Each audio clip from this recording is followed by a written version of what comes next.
Yeah, you saw me paste that code in. He might want to use his code as soon as possible because I probably just fucked up and showed it to everybody. Oh, God. Technical difficulties Can again. you... Because I was showing the instant replay at the same time, can you let him know that he should use his code immediately? Here, let me send it to you so you can send it to him before it's... Or tell him to look at... It's in his Twitch messages. Have him look there now. It's waiting for him, and have him use it immediately. I need to drink more. So, Jesus Christ, that brawl's going 3-3. Stuff happening all over the place. The Hellbringer got himself back up to saddle, but he was in pieces. It was probably, a single laser at that point? Maybe a Gauss and a single laser? It's hard to say. The 4P had some issues with overheating. I'm not sure if that was the 9 or the 8 medium laser 4P, but he was pumping it out as fast as he possibly could. Very surprised to see that those guys kept their shoulders as long as they did and were able to continue putting that damage out. But yeah, I mean, I can't believe how close that ended up. And then with a legged fire starter at the end there, a little 1v1 skirmish, the 4P decided to go over and try and finish off the other legged mech. His team was probably calling, hey, he's legged over there. Join the fight, and he did a good job at joining his teammate and trying to protect his teammate, and ultimately came away with the 8-6. Yeah, and that was really interesting where they were fighting, kind of that, basically right in that little dip between the just behind hills Tactical Saddle. Hill. Yeah, just behind Tactical Hill. But SJR made a movement to get kind of back up behind Saddle, maybe use a little bit of cover, and as a result, you wound up with these little 1v1 battles where one guy would kind of fall over and the other guy, or one player on the team would kind of fall over, and there wasn't a lot of what felt like a lot of open spaces for good focus fire. I mean, it was interesting. It's been a while since I think we've seen that sort of not necessarily as much focus as just, every man for yourself, spread all the damage you can, and it was really impressive to watch some of these mechs. I mean, just looking at the match score, the damage scores as we went on, I mean, we're not talking about a mech dying at 60-some%. I think they were all falling at 40, 30, 20%. I mean, really just taking as much damage as you can before falling off. So that was impressive.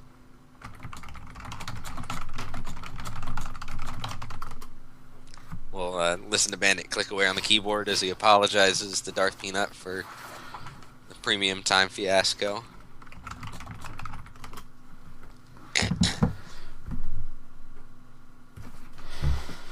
Yeah, I mean, that's my bad. Especially, I mean, he had the option to not use the code, and now he's kind of being forced to. Okay, cool.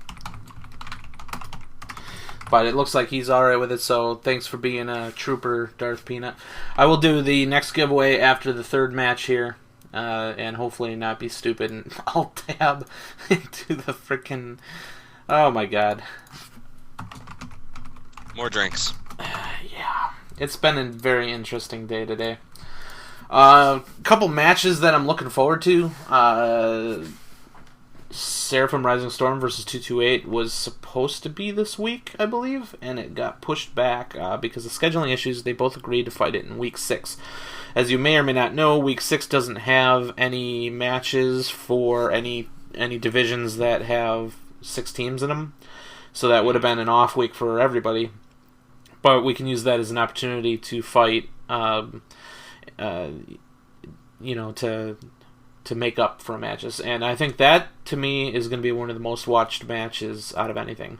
So I'll definitely be pitching that as hard as possible. I hope to see all of you guys back in week 6 to watch Seraphim Rising Storm versus 228 Blackwatch. That's going to be a huge, huge match. And depending on the outcome of this match, it might be a fight for first place in Division A. So we'll have to see. Yeah, those are the two teams basically sitting at 1 and 2 right now. So,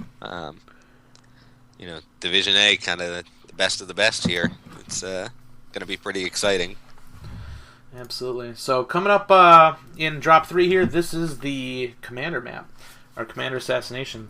No lights on this one. So 0, 3, 4, 1. That's 3 mediums, 4 heavies, 1 assault, and the assault must be a Zeus. Maximum 2 inner sphere chassis across the board. So no 1 and 2 duplicates or anything like that. It's straight up 2 across the board. And maximum 3 clan chassis, no duplicates as usual. Still no strikes, but we do have the Zeus for the assault. The commander mech, no less. So keep that in mind, all you commanders. You're not smart enough to run anything other than the Zeus. I'm gonna tell.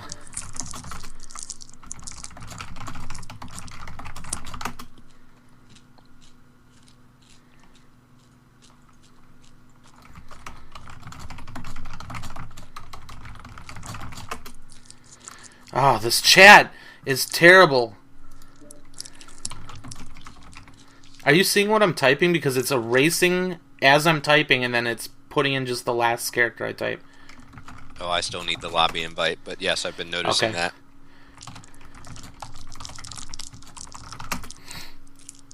Crazy, crazy stuff all over the place. Yeah, private lobbies are not necessarily the pinnacle of UI development.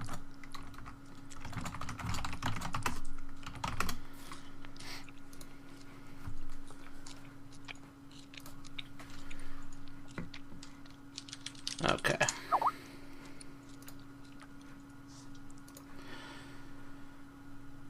Cool. Alright, so we are on Tourmaline Desert. We've been seeing a lot of ranged here, but I wouldn't doubt it if we kind of see maybe what we saw in Drop 1 with a lot of mid-range. Not necessarily mid-range. I think both teams will probably still go pretty long range, but I don't think they're just going to hold up in a corner. I think they're going to kind of do some movement. They're going to rotate around, try and get better angles, rotate into each other, things like that. I think this is going to be a pretty exciting match here. Yeah, and really it's all about the initial movement. I mean, who can get into that position quicker, guns to bear on the enemy quicker for that initial trade, because especially with these range decks where it's so vital that in the opening matches you don't take a lot of damage. It's very, very important that you get to where you can trade well faster than the enemy team, so you can put out that damage, kind of pin them down a little bit, and make them have to move somewhere else. Did you get your invite yet? That's a great question. I'm too busy thinking about candy. And yes. Okay. Awesome.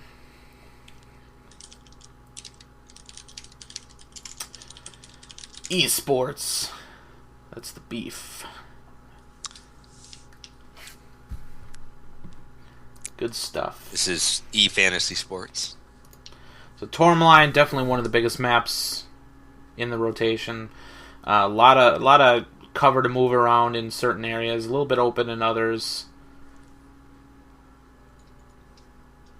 Apparently MD was stuck in action pose. It should be fixed now. It looks fine on my screen, but if I ever minimize Skype, it tends to do that. I like action pose. Wow, look at that. I don't know what I was looking at on my other monitor, but... it looks fine on my screen now, but I must have at some point minimized... It must have been stuck at some point. You're just killing me. I'm just freezing. I'm going to screenshot you and then put you in there, like if you're ever not here, just so people can look at you, but it's not moving. I don't say anything useful anyway. Ah, boy. After this drop 3, I'm going to be kicking off another shot at a premium time code. Hopefully it goes smoother than the last raffle. Once again, exclamation point raffle to enter. Not yet. After drop 3. So both teams are in the lobby. They're readying up, and we'll be getting going in a second here.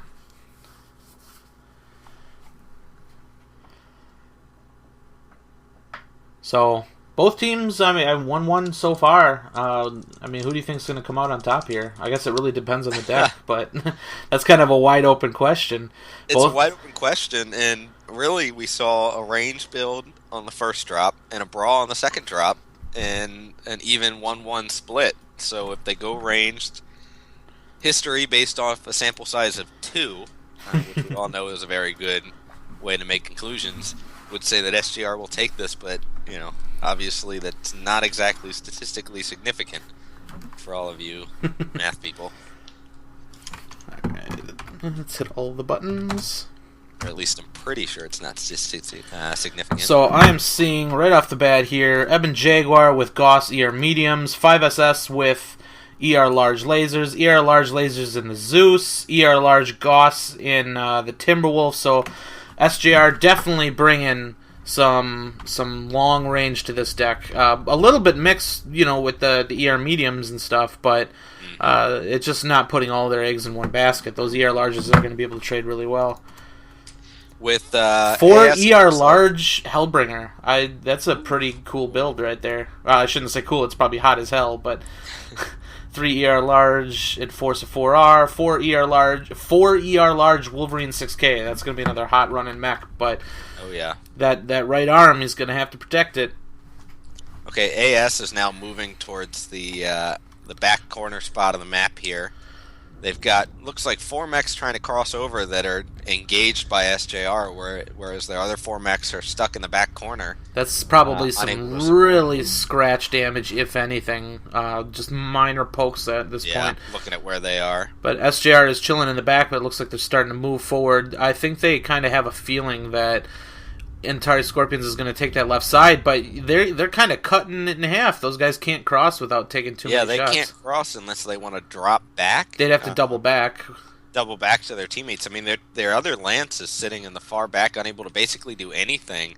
I'm really surprised that this forward lance for AS is, frankly, this far forward, knowing that their teammates are far back, unable to really support or even do damage, even if they could shoot them. Not sure what the end game is for moving these 4 up with all 8 of SJR's mechs. One of the mechs in Antares Scorpions, the Wolverine 6K, is running 4 large lasers and a medium laser, but no ER. Let's see what the guys in the back are running here. Yeah, a lot of ERs, and I think a couple of large laser mechs, which obviously in this sort of situation gives you a little shorter range than what you would probably want to bring, but like you said, SJR's running a Plan ER medium in their Ebon Jaguar. I mean, he's at this range, he is combat ineffective. He's just going to have the Gauss, I believe, right? Yeah. So it's going to be even the Gauss. I mean, your Gauss range is not as good as the ER large. So. Yeah, if memory serves, though, the Gauss goes 3 times optimum. I might be wrong, it does but go, I think it you're won't. right. It won't do full damage at those extreme ranges, but at least it'll do more than, say, a laser that has a 600 optimal. You're right. Yeah, you're right. So probably popping them for, well, I'd say about 10 damage a hit instead of 15 or something, but it's something. So we got to let ourselves a little bit of a standoff here. Yeah, the Stormcrow for AS has now moved back. They've only got 3 mechs up here at the front. Looks like their Timberwolf might be doubling back a little bit. Their Enforcer up here is at the front. Really, if I was SJR and I was aware that this was only 4 mechs in this first lance, which hopefully you would think they are. They did trade with them. If they were aware that these are only 4 mechs, frankly, I'd be moving up a little bit. Try and press this advantage if you can. I think they're afraid to do that without knowing where the other mechs are for AS, and this might be just a little bit of bait. I mean, these guys are relatively short range up here. I think they're trying to bait SJR into coming around the corner, but who knows? Maybe both teams are content in waiting a little bit and just taking a look at our stream. Maybe I hope not, but it can't fault them with the 5-minute delay. Anything could happen in 5 minutes, but. Maybe they're just trying to see positions, see where they're, hanging out, and maybe make a move, 5 minutes from now or something. I mean, they have another 11 minutes to play. I don't think these guys are gonna take this to 0. No. I really don't. I think somebody's going to blink, but at this point, whoever blinks, it's dangerous. Those mechs up in the front there are gathering info about SJR's builds, though. Like, every time they pop shots, they can get a count of how many ERs they have. They have good sight lines, so they can see what type of mechs they are and maybe start calculating range differentials. And we got the Enforcer hanging up on the spire here. He's able to get a little bit more of a view of the guys on the left side, and maybe not being able to reach them with any sort of shots, but at least just gathering that intel. Keep in mind, though, this is drop 3. There are no light mechs. There's no scouting. It'll be interesting. I don't know if SJR has had the opportunity to identify where that back lance is for AS at this point. They basically started in the back and moved further back. I don't know if there was ever an angle for SJR to say, okay, this is where the other 4 are. They might not know where half of the enemy team is. That certainly would be something that would make a drop commander a little less willing to be aggressive, not having that information. I don't know if Radic is just trying to get their attention, maybe goad them into moving a little bit. I mean, firing mediums at this range, I think he's just firing for effect. Yeah, trying to put someone's eye out with those lasers. Could be dangerous, but he is just standing out in the open. They know he's there, and they're gonna come up and take a poke at him. But that, once again, scratch damage, didn't do much at all. 99% still. I mean, he's pretty fresh. He's just trying to get their attention.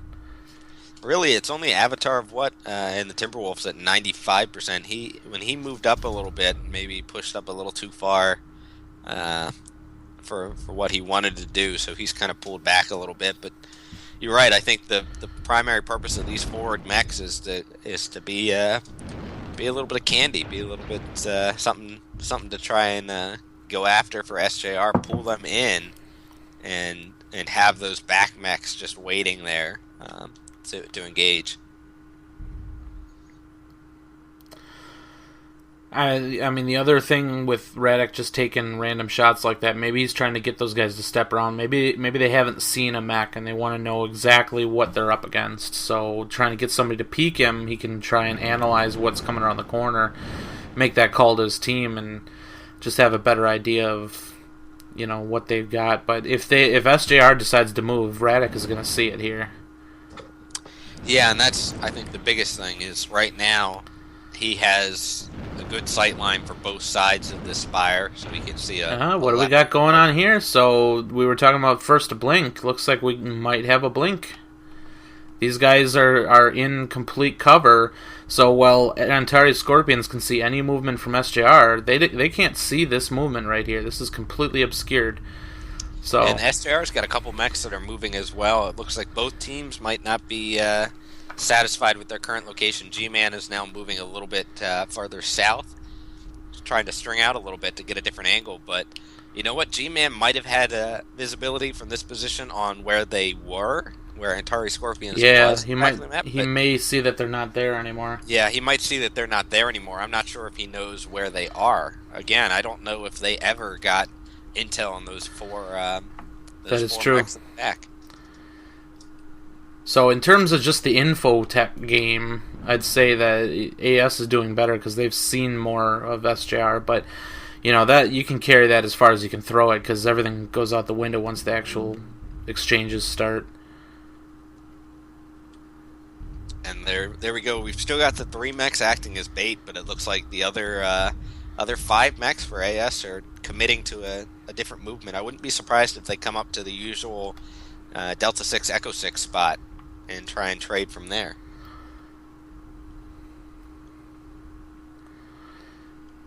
So here comes AS rolling around the long way. They've got 6 minutes to do it. At some point, especially with trade mechs, it's going to take a lot of fire at extreme ranges to actually do significant damage. But we'll see how this plays out. I mean, somebody's going to have to move at some point, and these AS is the one that's making the first step. So they're kind of leaving Radic and those other 2 guys as bait while they move around. They better hope that they don't Uh-oh! move that bait too far. Uh-oh. They're made now. SJR has found them. They can no longer peek that corner without taking some fire, it looks like. Still at decent damage. I mean, they're really scratching the paint still from these ranges. That was just an info victory, and the way this spire's set up, they can get shots on the leg before the top of the mech peeks around. So this is a very, very tough place to peek from. Yeah, the AS is not in a great position here at all. I think they were hoping to make it across, maybe make it across this gap without being seen, but that's There's a pretty tight firing line right here. This Zeus is taking advantage of it. See if they can get more than one mech shooting through that gap. Just in terms of how many mechs can make their shots through there, I'd say SJR has a better advantage there. They're going to need to find a place where they can kind of stack their shots. It looks like they're moving up into that Echo 6, Delta 6 location like I predicted. I don't think they wanted to do that. It's a good thing they're not listening to my drop calling. But they are moving into that location. Well, some shots have been exchanged, but I wouldn't even know where to begin trying to get anything done here. Looks like we've got a heavy SJR movement around the right side. Just in terms of standings, I think SJR knows that they need this. They can't take it to a 0-0. They can't afford to, so they have to do something here. So we're going to see some pretty powerful trading in a second. And I wonder about those mechs left as bait again. If they peek, they're closer. They can do more damage. They certainly can take more damage too. Oof. Well, SJR is kind of going with the power position strat. Screw cover. Let's get all of our shit on target. And they're just pounding their shots downrange. And they're kind of doing a movement that we saw back on Smoke Jays versus Sig. Just staying as a group and just hauling ass coming around this left side. And as long as they can all shoot the same target at the same time, who cares if they're moving? They're going to be able to put that shit downfield. Once again, those power position mechs are still a little bit closer. I worry about those. If SJR decides they've got two mechs here, closer range, although it looks like Aractus and the Stormcrow has taken quite a bit of damage. He's hurting. Oh, and it looks like that front mech there is going to start getting beat up now too. Is that the Timberwolf? It looks like Timberwolf and Wolverine or something up in the front there. He's taking some massive hits. So in terms of percentage, right on the corner. I mean, AS's mechs might want to start considering falling back a little bit. Some of these frontline mechs. I mean, this Enforcer is right around the corner. If SJR commits to a full push, SJR kind of stalled out a little bit. They're trading on this left side. Goes down. SJR has lost a mech, and Eben Jaguar went down to the Timberwolf.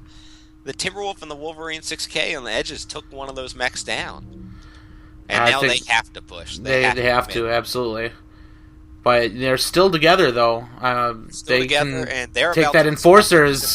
They just found this Enforcer. Let's see if they switch to him. Another SJR mech goes down. One of their front Timberwolves. Not looking good. That Enforcer is backing up. He's going, giving himself the option to drop to cover, although he doesn't seem to want to do it right now. That front Enforcer, he was dipped down so far, he may be sacrificing himself, but the whole time they're messing with him, the rest of AS has the option to just step out and put full fire on SJR as they move up. And there he goes, dropping off. He's saving the mech, and they can't do any more damage now. Yeah, so I think that was a very good move by the Enforcer to try and draw some of the SJR fire, make them pay attention to him, and then also saving his mech. That worked out really well for them.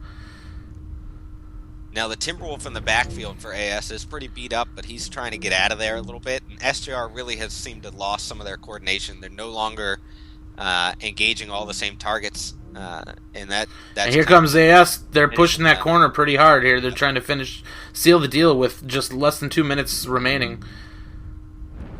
And they've got some pretty beat up mechs, but SJR just can't bring guns to bear on the mechs that are damaged right now. AS is doing a good job keeping the weak mechs in the back.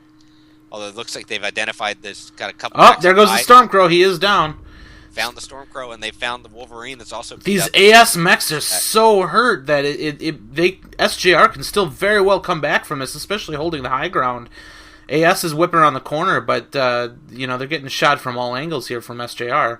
Another goes down. It's now even 2-2. Wow. And this Timberwolf is at 53%. Let's see if SJR can take advantage. But they are pulling back, and now they're down 1-2. They're down 3-2 at this point.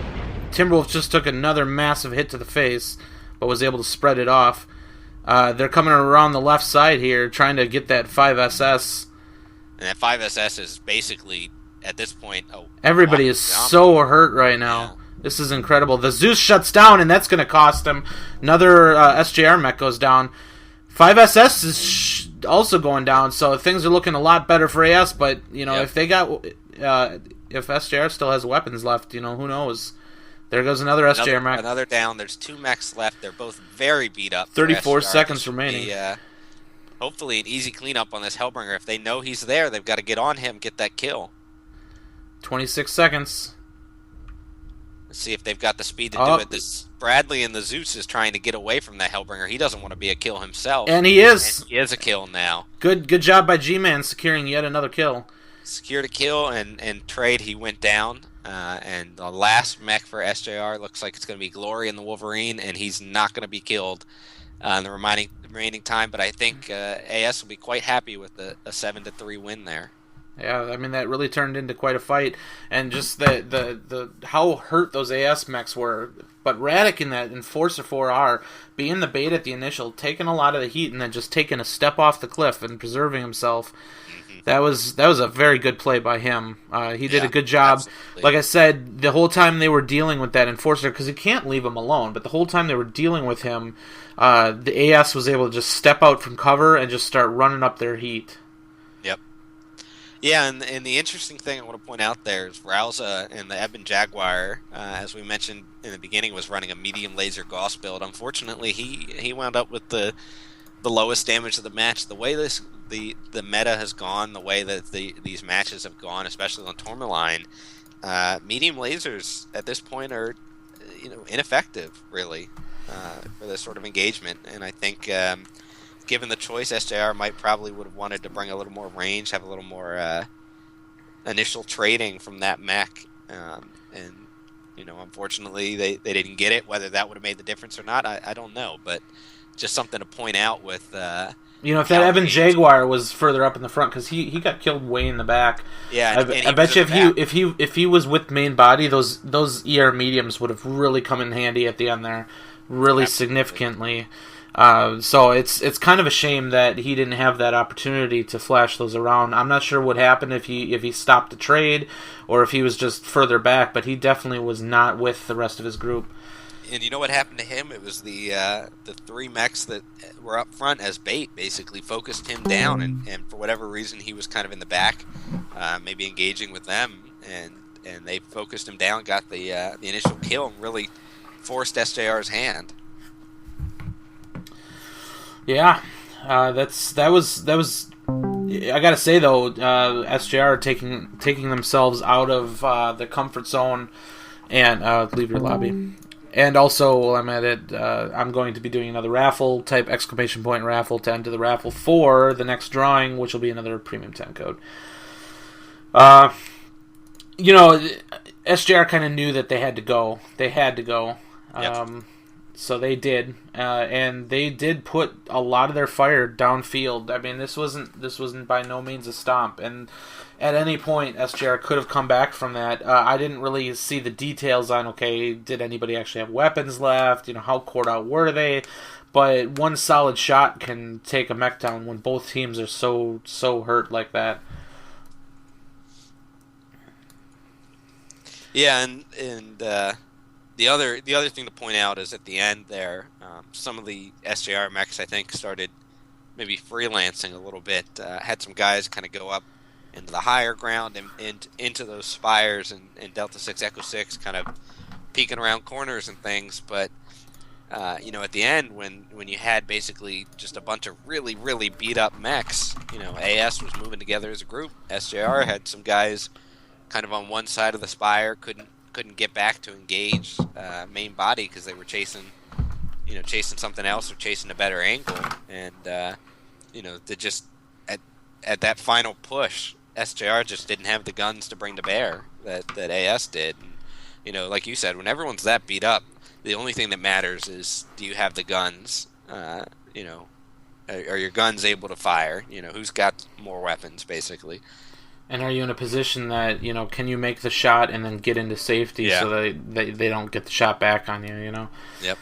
That could have gone either way. I mean, there was a lot, they were kind of trading spots and stuff like that, just trying to figure out what worked, and ultimately things came out ahead for AS. SJR got a little bit split up. They had that 5SS on the left.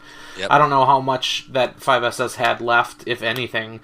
No, I'm watching on stream the final push by AS here, and yeah, they came around the corner. We had some SJR mechs that were up in that Delta 6, Echo 6 location, and when AS came around the corner, they had the spires in between them and the SJR mechs, and so it was basically a advantaged, Antares Scorpions, and they clearly took advantage of that at the very end. Like you said, everyone's so beat up, it doesn't really matter whether you can. I don't think that 5SS on the left there had any weapons left. I think he was sticked. I didn't see much coming from it at all. They were probably ignoring him for the most part, and then ultimately took him out when they had a free moment.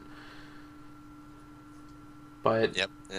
And seeing in chat some comments about the shutdowns and things. Yeah, on Tourmaline in a ranged build, when it gets close like that, you're running a lot of hot weapons on not necessarily a cool map.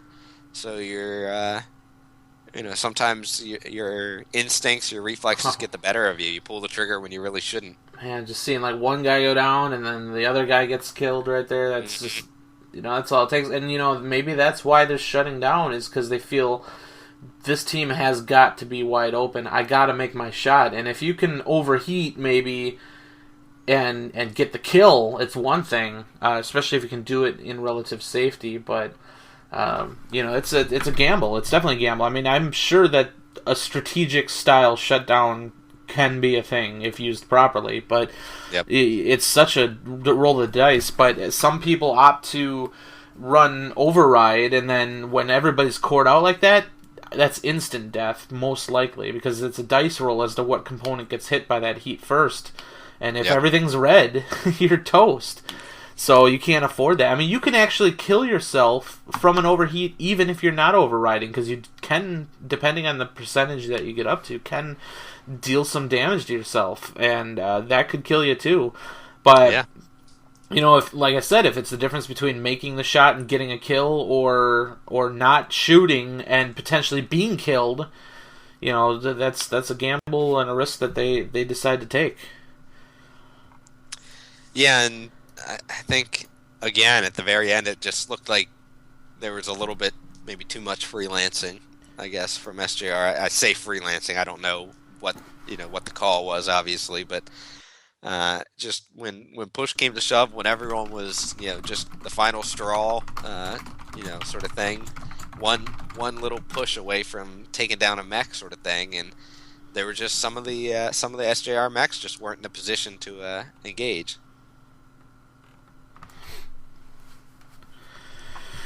I'm putting the raft full. Wait, shit. I said Mac Bay. Premium time code. Sorry. Oh, God. Not Mac Bay. I am dumb. I need to get more sleep. Yeah, you do. This is terrible. Holy crap.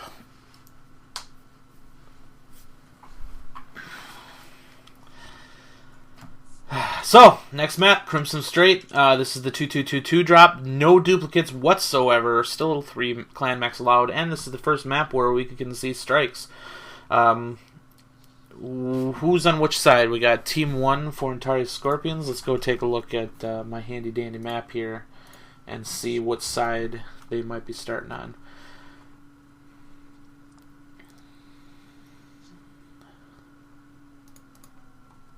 Team 1 is starting factory side, so factory, SJR will be island. So who knows what strat they will decide, if they'll go with the sit back strat on the island. Like I said before, I think SJR knows that they kind of have to be the aggressors here. They can't afford to have a 0-0 because their standings are on the line. Yeah. Yeah, and that makes it interesting because really SJR starting island side has the traditional sit back and wait position. At the same But time, though, I feel that Island side has the ability to really set the tempo for how this match is going to go. They have yeah, the option to go with a brawl deck if they wanted to, because there's not as many ranged options for Antares Scorpion's factory side. I'm not going to say there aren't options, but it's definitely not as cush as the island itself, or at that's a least good that point. wide open water. Usually on this map, you do see Team 1 forced to react to whatever Team 2 did. So, or does, I should say. So it's a good point. It's probably the position that SJR wanted to be in, or would, if they had the choice, pick to be in. Because you're right, Island side tends to be the more aggressive side, or at least the side that gets to make the decisions in terms of how the match is going to go. But So if so you're far, AS here, I mean, you kind of know, based on the rule set, you kind of know that SJR can't afford a 0-0 decision.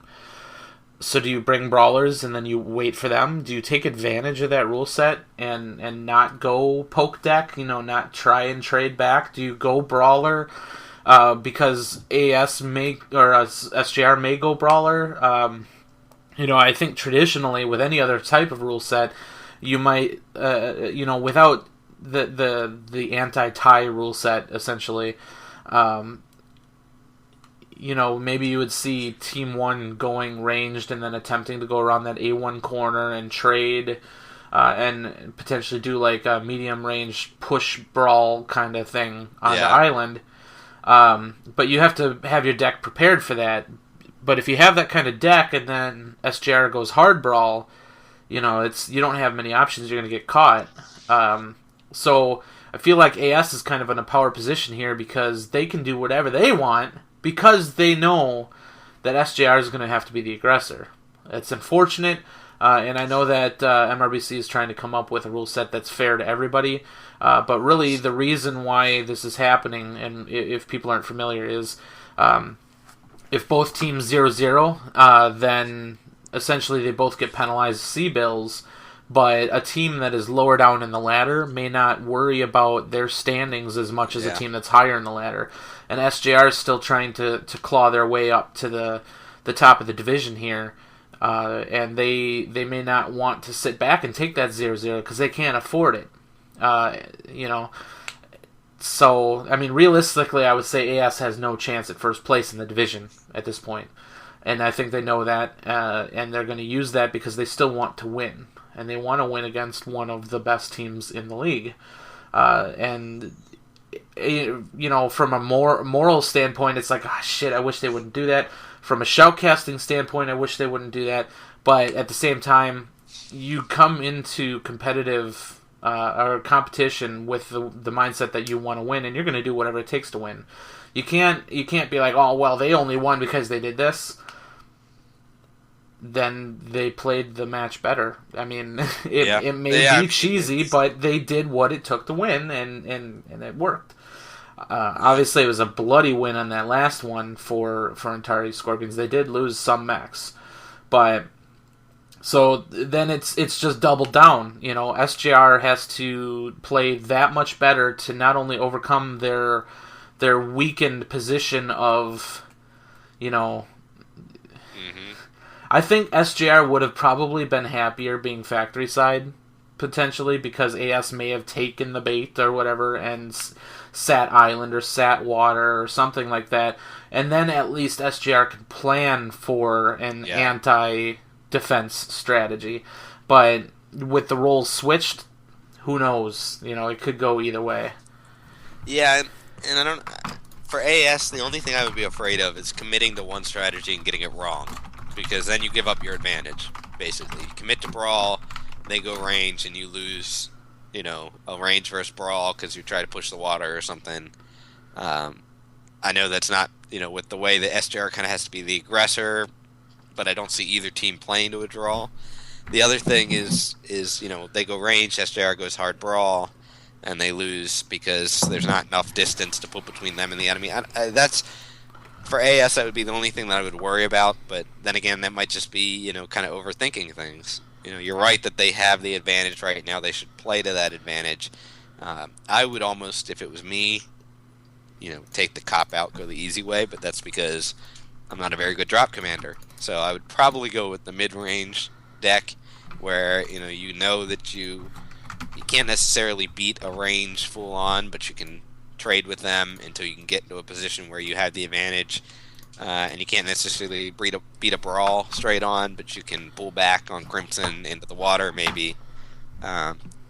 Again, that's why I shoutcast and don't drop command. But it should be interesting to see what SJR does without the advantage, but on the side that maybe dictates the gameplay. Yeah, and both teams are readying up, so we should hopefully be in the match pretty shortly here. Everything that I said was pure speculation. I mean, who knows? SGR may be fine with taking 0-0. Antares Scorpions may not be fine with taking 0. I mean, to be fair, Antares Scorpions did make the initial movement on Tourmaline Desert. So I'm not gonna bash anybody for their gameplay so far, because it has been a very exciting match, I think. Just because it takes a while for things to set up, who cares? So nothing that I'm saying is critical of either team. I'm just trying to find out what will they do and what's going through their head right now. And please direct all angry messages to Bandit B17. You're pointing the wrong way, man. There you go. Yeah. Over that way, to Bandit B17. He's the one saying all these things. So. Absolutely. I mean, I'm just trying to provide content and reasoning, so nobody just says, "Oh, these guys suck because they're doing it this way." There's reasons for what they're doing. So taking a look over here at SJR, let's take a look at what they got. They got a Wolverine 6K, Roland Large Laser Medium, Firestarter S, Arctic Cheetah, Blackjack 1X. This looks like a brawl deck to me. They do have the 6K, so they've got a little bit of range. Let's take a look at. Banshee 3M, Direwolf W, 5SS. This is definitely SGR deciding we are going to go brawl, and it looks to me like AS might be doing the same thing. AS looks a little bit more range to me, to be honest. I see a lot of ER large Gauss. This King Crab is 3 ER large, 2 Gauss rifles. AS is moving down the Bravo line. I think they might be expecting an island defense. Well, AS is peeking over Saddle right now, and I think they're making the call that, hey, nobody's island. Will we see AS dive into the water and try and get into a range deck, or are they going to continue walking down this road and smash right into a brawl deck? Both teams kind of at a standoff at this moment. Just trying to take a look down. We're getting a little bit of the Western Showdown here. Two teams kind of staring across the buildings. Kind of neither of them necessarily grouped up yet. Maybe decided what to do. Oh, good shot from G-Man. And it looks like a Raven sitting up top. Is he rolling a 4X? Yes, he is. He's got extreme range on those ER larges. He can hit people anywhere on this map at this point. It was a good shot by G-Man, but looks like his target, Avatar, and the Timberwolf is at 95%, and G-Man from between that Raven and some return fire from the AS players also at 95%. Really an even trade across the board. Looks like AS is kind of pulling over to the side, maybe either dropping into the water or preparing to drop in the water in the event of a push, and SJR really standing still. I'm actually kind of surprised that SJR wasn't more aggressive there, but, they don't know what kind of deck these guys are in. The fact that there was a Raven 4X, maybe that was a hint, but I thought they were going to take it a little bit harder into these guys, but stalled out, probably for the sake of gathering info. But if we see AS back up into a power position in water or something like that, given looks like SJR is on the move. They've decided they're moving up. Yep. Yeah, their scout just saw them entering water, and they know that they got to go quick. They got to close this gap. They can't let them get into those power positions. And it isn't a very long distance. I mean, this isn't anywhere near as bad as, Island to A1 or anything like that. So SJR, I think, has a very good chance here of dealing some significant damage and not really taking a lot of damage on the initial. So the things just on the initial here are looking very good for SJR, but we'll see if they can capitalize on it. Yeah, it looks like AS is aware of that. They're pulling back as much as they can. They've got these mountains kind of got them pinned. Once again, it's SJR just kind of taking their time, letting their scouts gather the information for them. They are not in a hurry here, but as long as they don't let AS walk saddle and go island or something, I think they're probably all right with being here. Yeah, it looks like AS is tempted a little bit maybe to swing, what is that, west towards the other kind of opening from saddle. I don't know. I have a feeling though that they know that with the SJR mechs, the scouts they're watching, I think they know that they'll never get there alive. Yeah, if they enter that factory city and they get made right off the bat, SJR is going to spring to life and they'll never make it there alive. So they're just kind of waiting, maybe punishing the light mechs a little bit. Ooh, some hits on that Raven from the left side here from the Direwolf. Looks like trades. AS is kind of, they picked their situation. They're going to have to play it one way or the other. And, SJR is not devoid of ranged mechs. That Direwolf, the Wolverine 6K, it looks like we got some movement up the right side here. They're starting to move in a position where they can use cover to at least close the distance. And, once again, those clan mediums even are gonna help out for SJR in their kind of mid-range brawl here. They're not necessarily as ranged as AS is, but they got can some strikes some going damage. off now. That's going to be a whiff right there. And here's SJR now moving up from the west side, and AS has kind of moved closer into the buildings in the backfield here. I don't know if they want to do that, or if they're just moving to that position to get some fire and then preparing to back up along that A line. Might be their end goal strategy here. How long range is SJR? I mean, AS, did they go ER large, or are they pretty much in the same boat? They have some ER large lasers. They're definitely more range than SJR is. And here they are. They're moving up the A line. If SJR is aware of this, they could cut potentially straight forward into them and use a little bit more cover here. Well, they're trying to do the whack-a-mole trades, and I'm not sure if that's working very well for SJR right now. They're getting some shots in, but taking shots from multiple mechs at the same time. I think Antares Scorpions would be Looks perfect. like a fire starter might be getting... does he even know that this other fire starter's here? He does, and goes... He actually runs for it, and is getting backcored by another one. That was kind of a nasty trade there. I think SJR missed an opportunity there to cut straight forward into AS as they were kind of rotating water.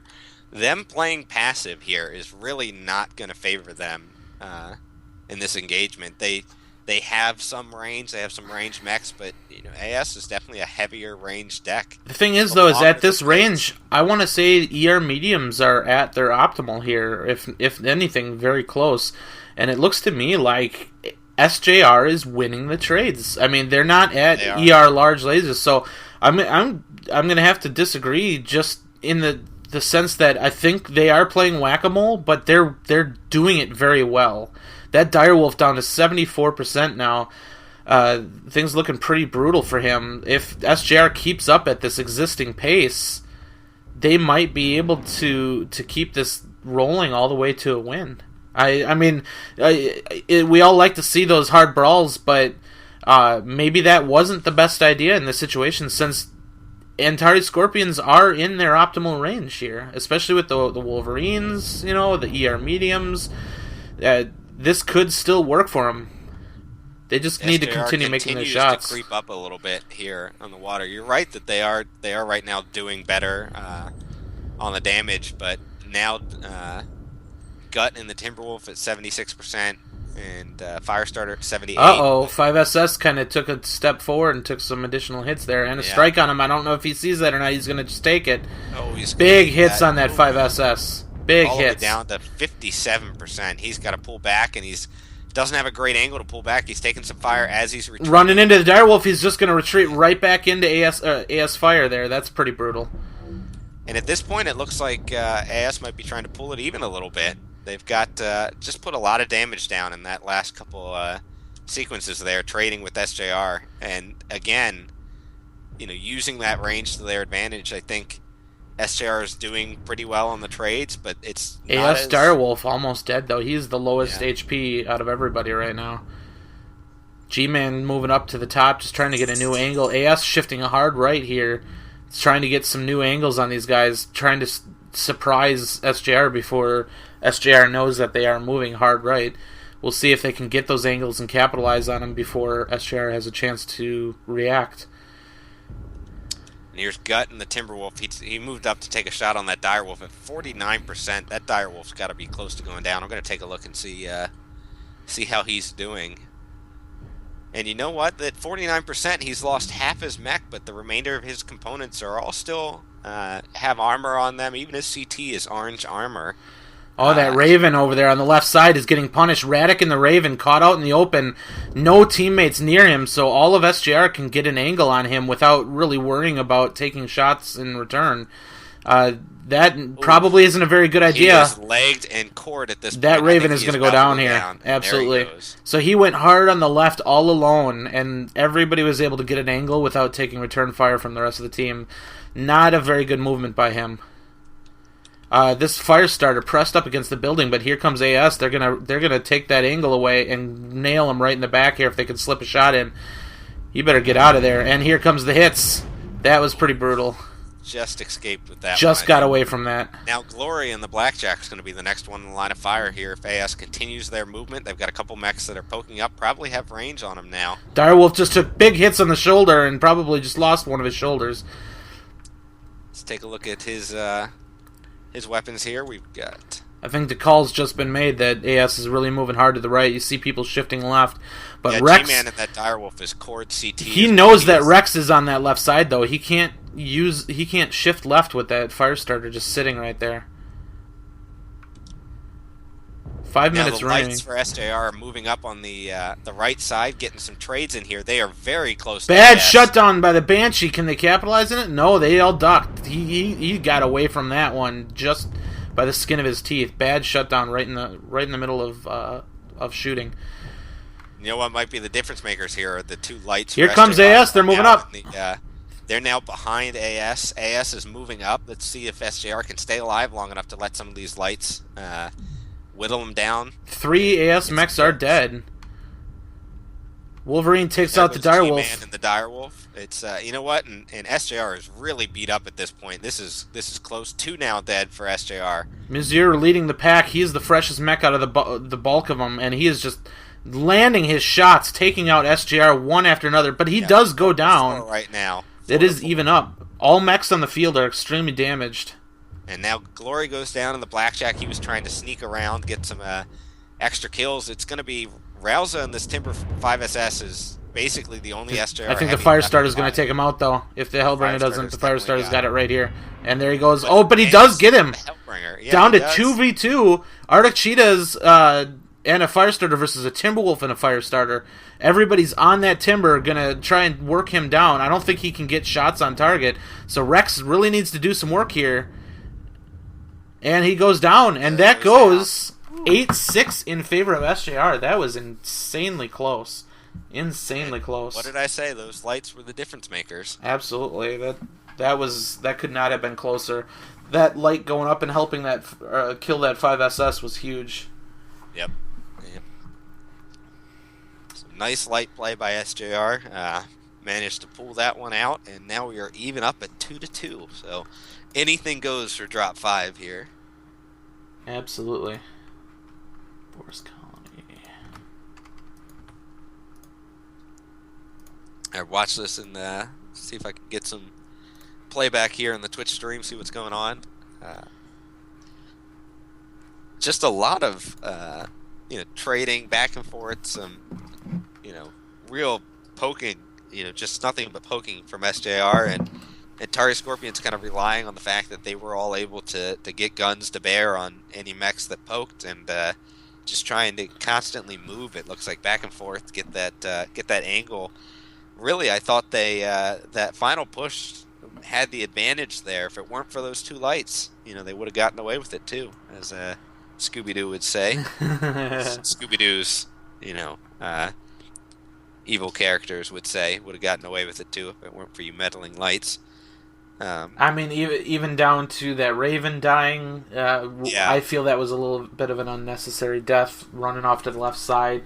I mean, I understand if he was trying to get an angle, but he's still in the optimal range of all of the SJR mechs. And I And think that was what the movement was probably trying, he was trying to take away their angle, but it actually helped SJR because they didn't have to expose themselves to kill him. Yep. Yeah, he could get his shots in, but the dire wolf was hitting him. All the guys in the back were hitting him because they didn't have to expose themselves to the rest of the AS to get it done. Yeah, well, without any cover, that move becomes much more dangerous, especially in a light mech. And I think that was really the difference maker. If you were doing that from around some buildings, something like that, where you could duck back in cover and just kind of harass them in the Raven, I think that would be much more effective than trying to do it out in the open where you're just going to have to take the fire and there's just not enough armor in the Raven to get that done. Absolutely. I mean, that really came down to the wire, though. That was pretty intense. It is tough to kill lights or at least finish them off. I didn't get a chance to see how open they were.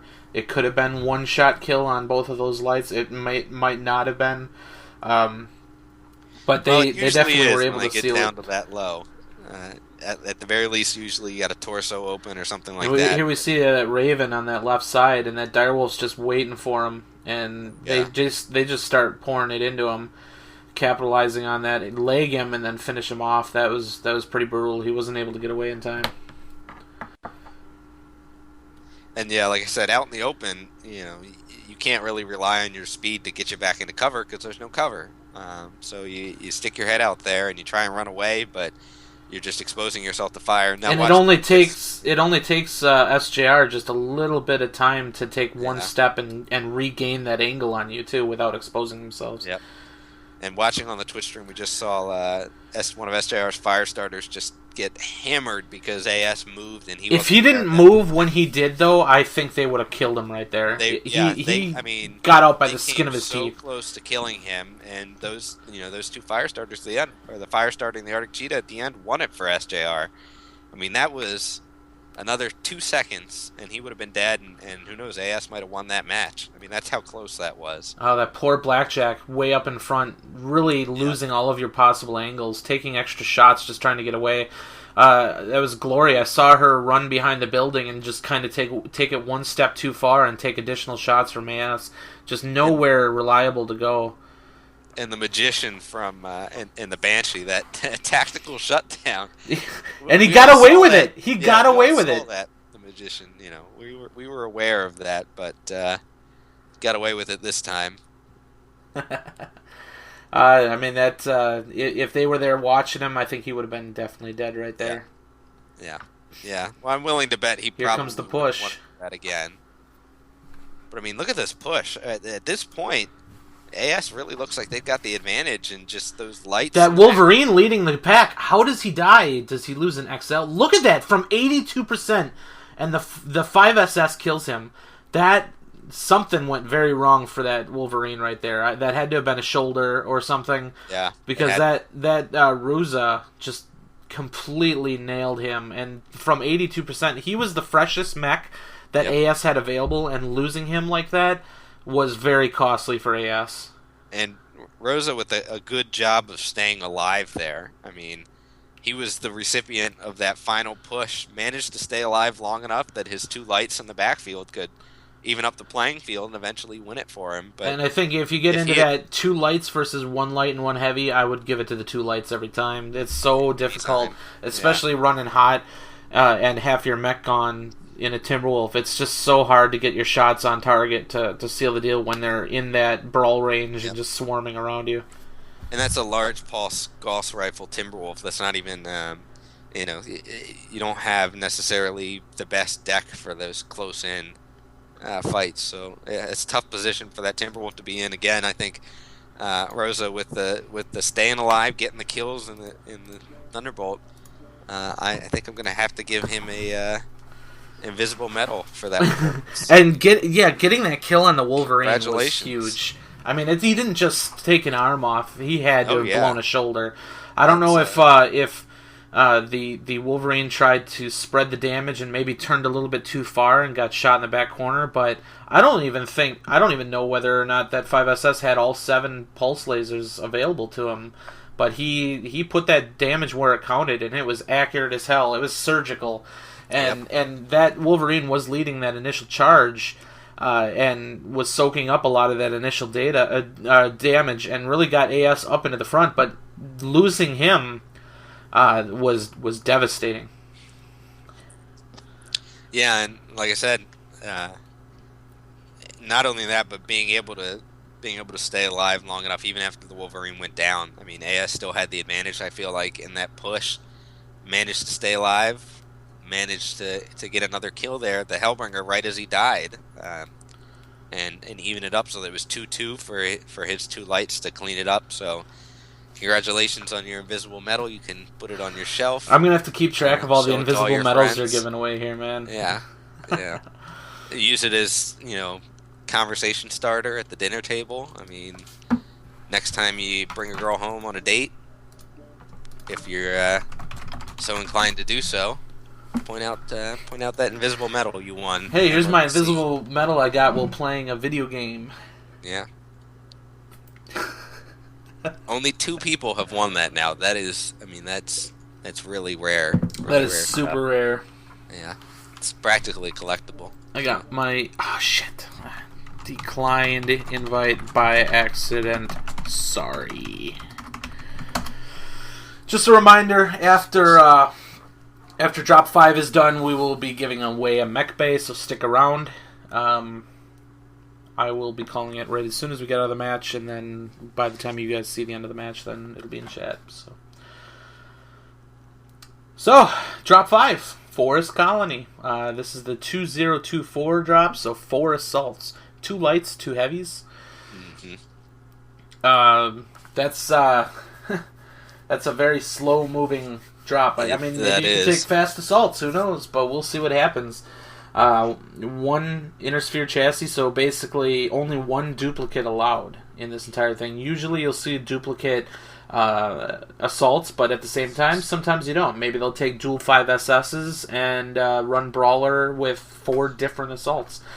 This might be where they bring, we saw a Warhawk and a Direwolf one time, bringing those 2 clan mechs, and then an Arachita, something like that. So they have a lot of options to still bring some pretty powerful mechs here. Yeah, and the other point is, as we were talking about before this match, SJR really had to make something happen because they were down. Now we're sitting at 2-2. I mean, did you get your invite? Both teams are really kind of anything goes. No, I did not get my invite. Okay. So I guess just that's what I get for being co-caster. I'm not as popular. Less important. Yeah, less important. I don't have the whole big beard thing going on. They told me to trim my beard. What the heck? That's like practically a criminal offense. That's really not acceptable. And I don't do No Shave November. I do No Shave. Never. 5-6 years now. Yeah. That's how I roll. But continue with your point. I'm sorry. My point was that anything goes. I have a feeling we're going to see range. I don't think you can bet to see that, the typical pug archway strategy that, Forest Colony really has become. Everyone, hey, let's all meet at the rock arch. I don't think we're going to see that. I kind of hope we don't, because everyone knows we get enough of that in the public queue. Let's try and see some different things. You go tell them that. You go tell them that. I'll make sure that we're A-okay on this. It'll be interesting to see if we see water. I don't know how many people know about some of the visibility issues on water that I know you've encountered before and things. Visibility meaning they can see too much? Yeah, see too much on water. That's the mirror. They can see your reflection through rocks. Yes. So if you're hiding behind the big rocks in water, people who have their settings set to low, I believe, because I have my settings set to low, maybe it's for everybody, but you can see a mech. Every time he goes to peek around the corner, you just see their shadow just move, and you can pre-fire him, and it's just terrible. So yeah, that, a lot of people, when you think range, you think let's pull back in the water, keep the cover to a minimum, but, there's some issues with map design, believe it or not, that may give you a disadvantage doing that. So I don't know. I don't know really what to expect. Whether it'll be some crazy strat in the back of the map, some part of Forest Colony that's never before been explored, or whether we'll see kind of the more traditional, I think it's the west side of the map, that on that water side kind of shoreline play, that I think we're all used to on Forest Colony. Ruza just saw his medal. He's excited. Yeah, as he should be. Looks like they got you in here. That's cool. Mizir's right torso was red, and he got shot from behind, so that's why he went from 82 to 0. That's kind of what I was thinking. Gotcha. He kind of turned his mech. I don't know if it was to shield or what, because I don't think he was going to shoot somebody necessarily, but maybe it was an over twist or what. But medium pulse, he landed it where it counted. Good stuff. That was a very fun exchange there. There was no stalemate there whatsoever. There was just constant little bits of poke damage just wearing both teams down. No clear decisive winner until the last mech falls. And I do agree with Criven that the lights would have lost if the Timber wasn't already dead. But you know what? Everybody was almost already dead at that point. Two very weakened fire starters or whatever, or two very weakened light mechs versus two other very weakened light mechs. Both teams have a pretty fair shot, but when I looked and I saw, a Timberwolf that was falling apart against two light mechs, that's not going to go very well for him. He doesn't have the firepower and the survivability at that point to seal the deal because he can't use his speed to keep him alive. He can't juke. He can twist, but if everything's almost already dead, there's nowhere to go. Yeah, well, when nobody has any armor left, the only thing keeping you alive is speed.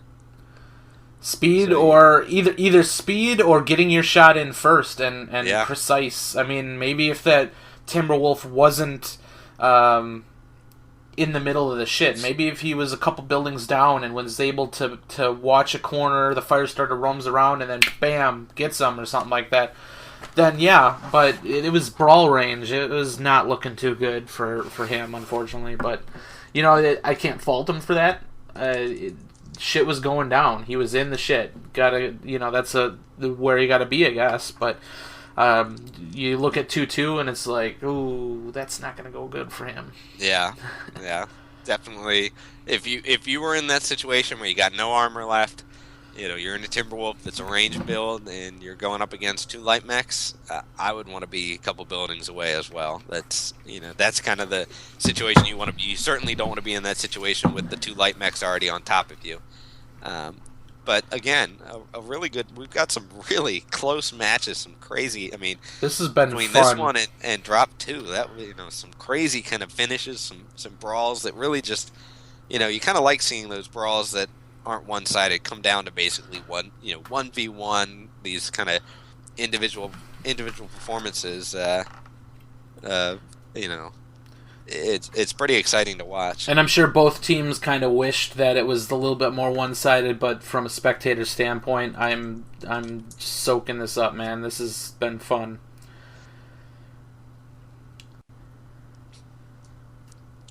Yeah, I agree. I'm like I said, I'm excited to go into a match with a 2-2. This is for all the marbles on this match. I mean, it's everything. My wife made me trim a few times, but this last year I said, "Man, there's a lot of there's a lot of beard hate going on." Well, yeah, actually, a lot of hate going on in the chat right here. This is it's pretty harsh. Yeah, my beard can kind of be molded though, because if I take a brush to it, I can make it do Wolverine kind of massive chops and stuff. I'm going crazy here now. Get some beard talk going look on. At that. So I don't use product in my beard, but I've always thought about doing the product almost severe downward goat just to see how that works and stuff. But my beard is super curly. So it's completely out of control. But you know what? I don't mind it so much. I will admit, I don't grow the beard out. I can't get to that level. I just want to slap your face a little bit, like. Yeah. Oh well, Baby that's face. okay. I'll stick to the baby face. That's fine. I'm still young. Both teams are entering the lobby. Hopefully, we'll be getting started up soon.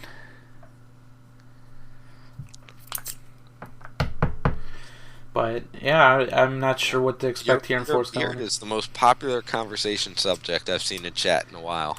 I don't know what else we can talk about. That's So PTS4 soon. I guess it's supposed to be closer to what Live will ultimately be like. We'll see whether laser, funky, whatever. I'm glad they removed that personally. Whatever the heck that was is gone. Yeah. So I mean, they had good intentions, but I think it overcomplicates gameplay and actually punishes dare I say top it's tier not users. rocket science? Can I say that? Is that all right? You are a rocket scientist. Yeah. So I guess you have the credentials to decide whether something is not do. rocket science or not. And I have to say that balance should not be rocket science. Let's put it that way. So I am glad that's going down. I just think it would have made the game a little bit more inaccessible for newer users. I will say, I will give personal experience. I was trying to work on the grind today before this shoutcast, and I am so glad. The one thing that I am excited for is the skill tree nerf, basically pulling back some of the bonuses that you get from those skills. I was running. All right, everyone's gonna hate me for this. I'm working on mastering fire starters because I'm like about You're 6 months behind everyone else. Hey, I'm leveling Arctic Cheetahs finally. I don't even own them, so don't give me that. I'm out of money. Long story short, I would get in some engagements where, it was a matter of either a tactical shutdown that takes 3 days to turn the mech back on, just even going without speed tweak, although I know speed tweak's staying the same currently. But just some of the bonuses that you get whenever you play a mech that's not mastered or even just doesn't have the terrible. D6, it's awful. Yeah. And I will admit, I don't know. But if everybody was affected by it, though, I mean, if everybody was affected by the same thing, it would feel awful at the start. But my basing how awful it feels is kind of on my current knowledge of what time to kill should be. And when I'm not achieving that, I feel like it's worse. Now, if everybody's time to kill goes up because of those changes, the game slows down a little bit. Well, it takes longer, and then it starts to even out a little bit. But still, I mean, I don't think those are the changes that necessarily need to be made, because I think all it punishes is the fast matches, not necessarily the slow, drawn-out stuff. Long-range exchanges and things like that would continue at about their same rate. All the scratch damage, poke damage would all relatively be the same. Not with that whole lock thing, but with the decrease of the skills. But it would be really punishing brawls, in my opinion. So yeah, like I said, I will admit I'm excited for that because, at the very least, it's kind of bringing everyone a little bit closer together. And it really, when you play a non-mastered mech, all of a sudden you're like, oh my god! Especially if you're so used to playing mastered mechs, and then you play one that's not, you're like, oh my goodness, you feel like you're just piloting a potato. You just like, everyone else is here with their, Gauss rifles and lasers, and I've got like a potato cannon that's muzzle loaded, and, I'm wearing cement shoes. It's, you feel like you just can't compete. So it's I think that hopefully will be a positive, but we'll see what the rest of the balance pass brings us. So, and it looks like both teams are finally in the lobby. It took a little bit longer for SJR to hop in there. Maybe they I know you guys had something. to listen to how poorly I do. We with had beard mastering. conversation. We had fire starter, slow ass fire starter conversation. But Yeah, I don't know when the last time I heard someone complain about a fire starter, but well, the cheetah is the well, same way, man. That's yeah. I have a lot of heat issues because it's not mastered yet. So I feel ya. Although I did see a cheetah face tank a direwolf today in match. I mean, head on, both mechs. Cheetah was leg, direwolf was a direwolf. Just straight up shooting each other, and the cheetah won. I don't know what to say to that. All right, let's we're get gonna have back to some these matches. dropship action. Here we go. Let's go watch some of this cool shit coming in. Oh yeah. And those dropships move fast at the beginning, don't they? Oh yeah! Whoa! It's landing on my head. There's a lot of acceleration there. Let's take a look at some of the builds. We got a King Crab with medium laser AC5, Banshee 3E with AC5 large laser. That's a very good, fun mech. 5 large laser, Stalker 4N. So opting not to go with the full 6 that we typically see.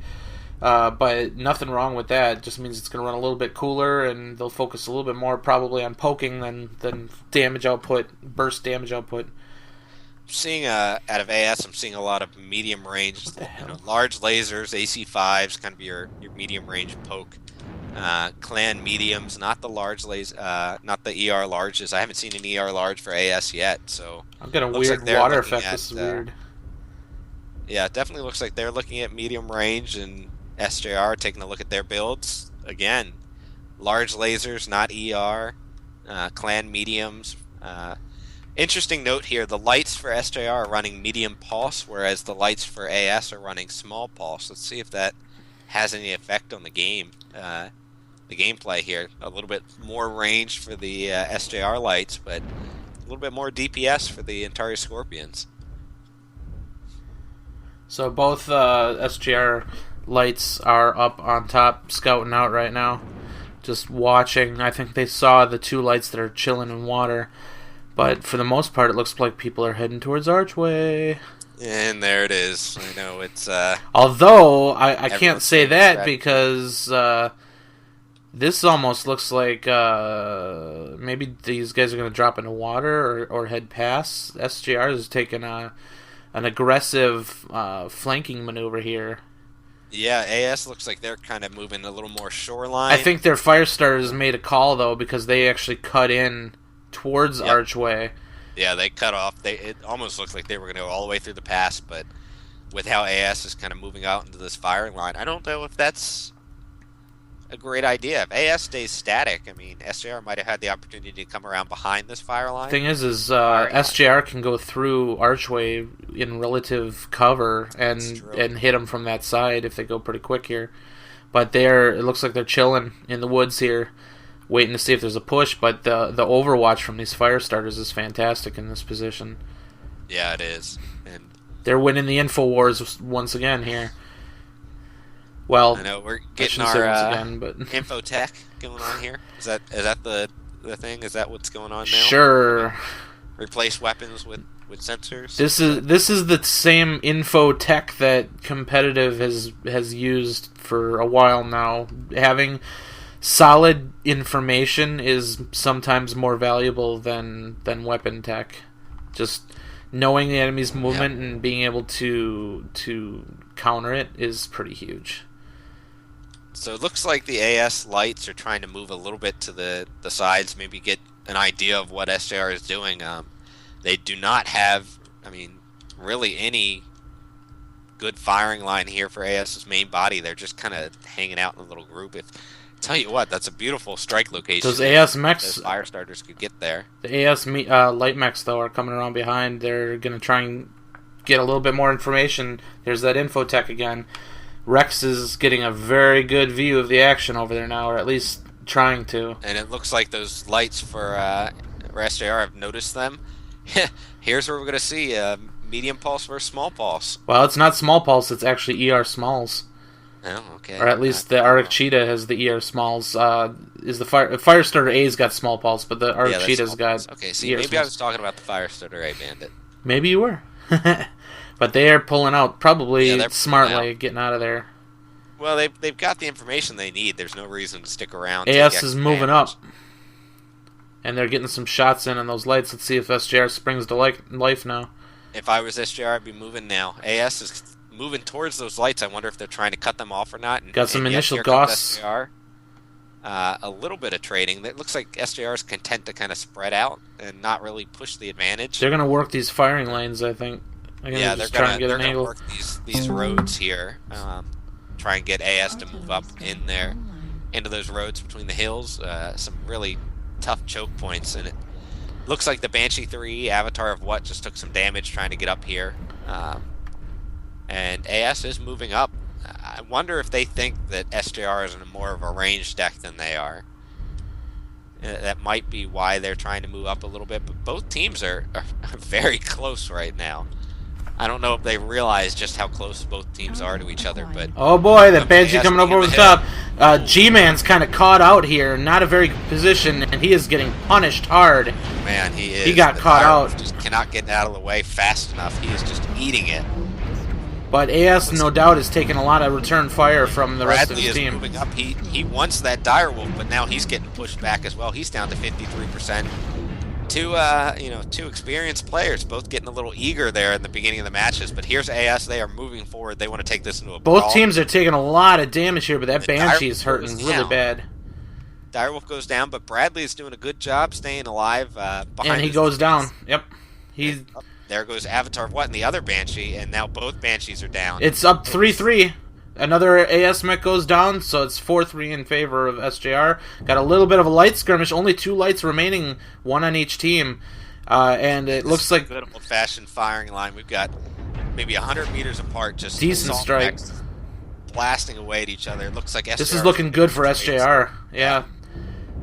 That Stalker's going to go down next. Oh, that was a beautiful, beautiful airstrike right down the line of AS. Really good, aggressive, I shouldn't say aggressive, but a very solid, tight firing line by SJR ended up winning out on that initial. Yep. The Direwolf stayed alive long enough to kind of drag it out, and the whole time that AS peeked up over the top and punished the Direwolf, I think that SJR had a good firing line to really return fire very well. That was, I mean, at the end of that engagement, you'll see it, hopefully at the end there, basically a 4v4 engagement, but just SJR with just a great firing line. I mean, and literally in a line, just assault mechs, heavy mechs, just blasting away at each other. That was a good old-fashioned brawl. I like to see that, especially for the last match of the night. Way to go, guys! Yeah, that was very fun to watch. I'm sure AS wished that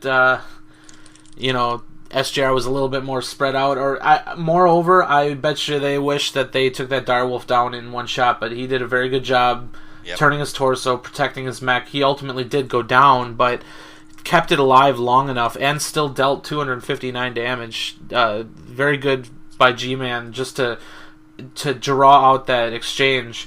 I think he still was the first mech to go down, but the percentages were looking very bad for AS by the time that Direwolf went down. Well, he was the first mech to go down, but both of those Banshees collapsed almost immediately after that because of that firing line damage. I mean, Bradley and the first Banshee went down to like 38%, did a good job of kind of backing up behind the tree, trying to stay alive. But SJR just switched mechs, and their other Banshee, I didn't quite see who it was, Avatar of What, I think, just became the focus target. The next Banshee had just melted under that firing line, and by that point they were able to get an angle on Bradley, and suddenly it was 2-1, and then it was just mechs dropping like flies. And we are going to open up the raffle for the Mech Bay. This will be our last raffle for the night, so go ahead and type !raffle into chat now. I already have it open. Why not? So go ahead and type that now, and you can enter, and I'll close it in about 6 minutes. That was very fun. This whole match, I think, was very fun to watch. Yeah, that was a great round of 5 games right there. That was a lot of fun. I think really this one, but drop 2 and drop 4, kind of SJR and AS split those 2 drops. But I mean, it's been a long time since we've seen some brawls like that. And it wasn't especially even in necessarily top-tier like competitive. swarmy brawls. It was almost like redcoats versus Yeah, it was the stand them up, knock them down, sort of just it was awesome. that was two boxers right there just trading punches until one of them couldn't do it anymore. AS made that first move coming up over the top and hitting that Dyer, and I thought things were gonna go in their way there, but Yeah, the Dyer extending the fight and keeping himself alive really exposed a lot of those AS mechs to unneeded fire, and I think those two Banshees were both kind of almost split focus, if not full focus, because you can't leave those guys alive. Three AC5s, quirk to hell, two large lasers. Those things can deal some pretty significant damage if you leave them alone. So I think it was a very good call to take out those Banshees immediately, and how hurt they got by the time the Direwolf did go down. That takes a lot of firepower out very quick. Now, the percentages were kind of even, but I want to say that the damage SGR was dealing was more in the right place. It was more on target. Percentage is one thing, but if they got components open, that's huge. And I really feel like, and we're seeing in the stream here, G-Man's moving up. He's the lead mech in his Direwolf, just trying to find out where these guys are. trying to find them. I don't think they realized that AS was going to come over that hill. I think they were expecting and one I think of the other scouts, side. the scouts may have been a little bit occupied over there with the lights, and here we go. We get that initial shot, and G-Man is just getting completely pummeled. So he takes some good shots. He puts out some decent numbers. Shoulder goes open. He's twisting it off. There, I think, was what that kept tree him really helped him. Yeah, and then he goes 1v1 against the Timberwolf over there. Kind of a really nasty shutdown there. But looking at the percentages, he's hurt as hell. But the rest of his team is putting it on those Banshees. Bradley is those Banshees hurt hard. Really, I think Bradley probably, looking back, over pursued that Direwolf a little bit. If you want to be nitpicky. About movements. And this is where one light on both sides went down, so they had a 1v1 over on that flank too. The lights didn't really play a huge factor in the actual exchange at the beginning there, because they were doing a 2v2 brawl on that right side. Yeah, I mean that's another unusual thing to see. And here's that. Look at that. Gosh, that strike was perfect. The strikes all over the place. Oh, that airstrike. A third invisible medal will go to whoever dropped that airstrike right down the Antares Scorpions line. I want you to tell me in chat, just lay claim to it, and say, you know what, I dropped that airstrike down that. I mean, that was right down the line. It had to be whoever was in the back. I don't know if it was the fire starter or what, but because it hits at such a severe angle. Metal waiting for you, unknown pilot. So please lay claim to that. But you're right. That was, I mean, not only was that a good brawl, a brawl where we didn't see lights kind of harassing in the backfield, messing things up. That was a assault mech brawl, which is all, I think always fun to watch. But you're right, that was a red coat versus blue coat, two lines marching at each other, just guns blazing. And I can't tell you the last time I saw a game like that, but that was a lot of fun. Oh, man. We're getting a little bit of extra action. I'm watching the chat here. It appears that SJR brought an illegal deck, and both teams have agreed to do a redrop, so we're actually going to see a second drop 5 here on Forest Colony. So I'm gonna clear that out. We're back to 2-2. Mad props for just fighting it out instead of pushing for a forfeit or something like that. They're gonna do it again, and we're gonna see some more mech action here. I'm still doing the Mech Bay giveaway. That's fine, but once again, here we go for all the marbles. Goodness gracious! All right, you guys are gonna have to top that, though. I mean, damn. Will we see go the other way? So what was they had 2 duplicates? What did they have? They had 2 fire starters. Fire starters. I didn't and then shit, I didn't take a screenshot at the end of that. I can't tell you. I can't remember what the other Direwolf. Yeah. They had a Timber. They had 2 fire starters. Do they have 2 Thunderbolts? Maybe. I don't even Maybe they remember if I did. saw Thunderbolts. No, because I thought they had a Timber. Yeah. Huh. Who knows? Whatever it is, we get a little bit of extra Mech Warrior action, so don't even have to pay more for it.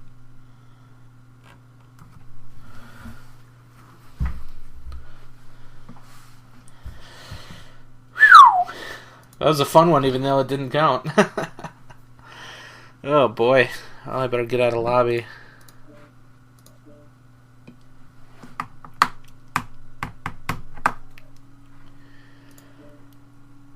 We lost MD.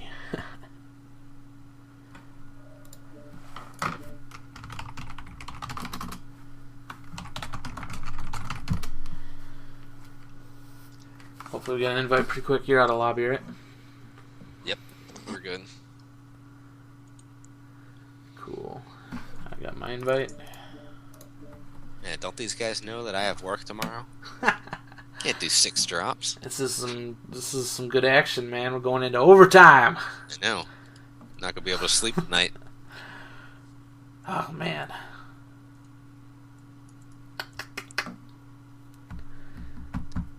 Like I said, that is gonna be tough to top, and it's gonna be interesting. A redrop on the same map. Let's see. Yeah, both teams might choose to change things up. You know, just avoid doing the same thing twice.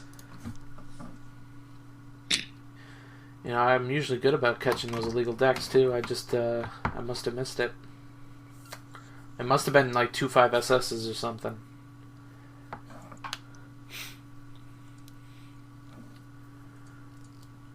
So right back to Force Colony, drop 5, 2 lights, No, I 2 see heavies, 4 Cryptic cells. Gamer saying he doesn't need mech bays, but you do. Well, maybe he has every mech in the game.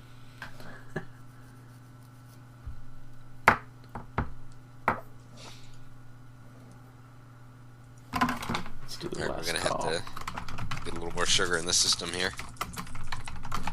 That's right, I keep a drawer on my desk just full of candy.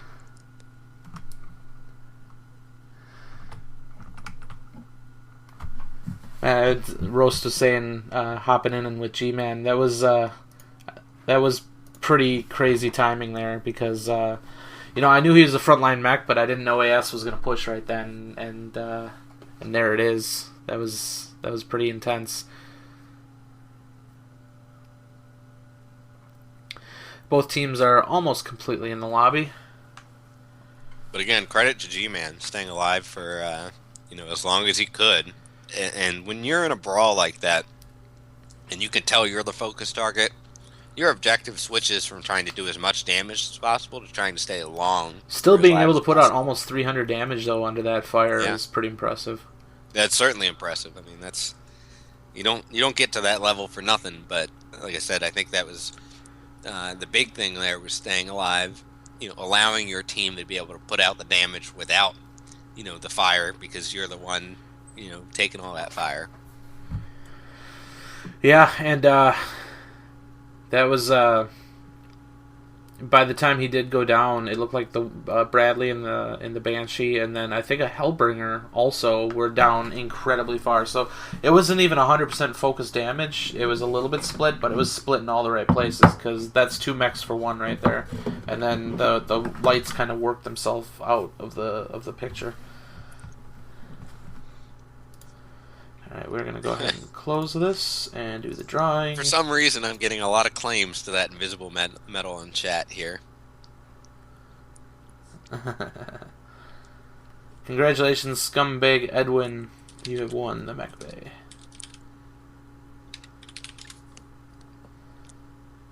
And that is perfect timing, because Scumbag Edwin just admitted to doing the Artie strike, which for some reason I don't believe, but here, you can have a free mech bay instead. You know, Scumbag Edwin, you should probably follow MRBC League so you can keep up on all of the action, because my thing tattles on you and says that you're not following. That's, maybe we shouldn't give it to him. Kind of a scumbag move. Oh! Alright, your stuff's in your inbox, man. Alright, I'll leave. That Show yourself out. Alright, let's get into the game. Oh Did not. Oh, it was 2 stalkers. Oh, I didn't get invited to this game. Oh, well. Well, that's okay. Gee I see how willikers. that is. You know, I'm just gonna say bad things about. That's what about you Bradley get, bro. now. That's what I get. Well, you can follow I can along listen, with the rest yeah, of the group. Listen along. La la la la la la la. All right, let's get set up here. Hit all the buttons. Let's go watch these dropships for once. I hope Bradley's dropship crashes.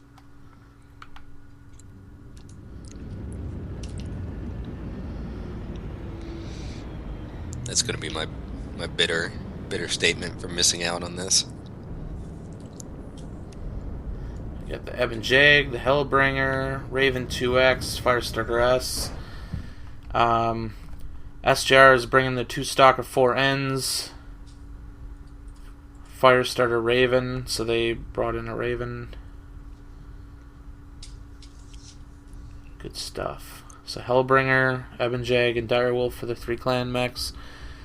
The other side, we got the 2 Banshees still as their duplicate. Hellbringer, Arctic Cheetah, Timberwolf. And the King Crab, Banshee 3E. So it'll be interesting to see, do these guys try something different now? And it looks like they are. SJR is now coming around the backside. They're going down that side place that nobody ever goes.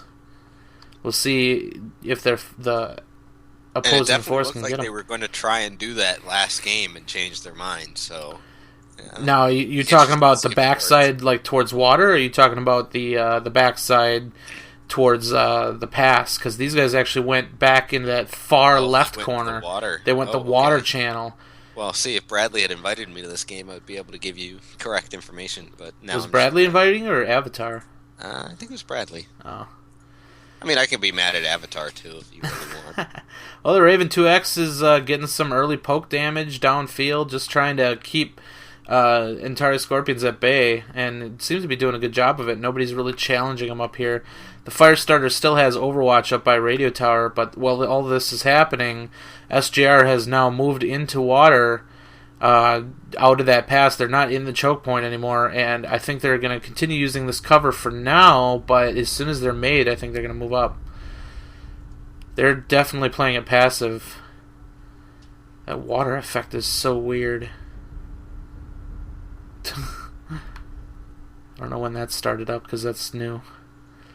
This guy over here, who is this? This is Arctic Cheetah. I bet you he's got a perfect view of what's going on over there. He knows exactly what's going on.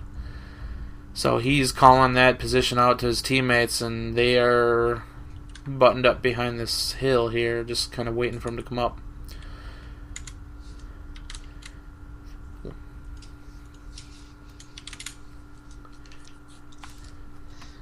Well, I'm glad you have to watch the boring range drop.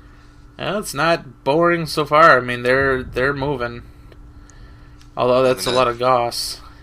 Gonna hold that brawl deep in my heart. So AS is moving up through the archway now. They're definitely not shy. They're gonna move up and get a better position. SJR is approaching and putting a lot of Goss fire down range, just trying to get some poke damage on anybody that they can see. So both teams are actually opposite of where they were before, with SJR being in the water and Antares Scorpions just coming through archway now.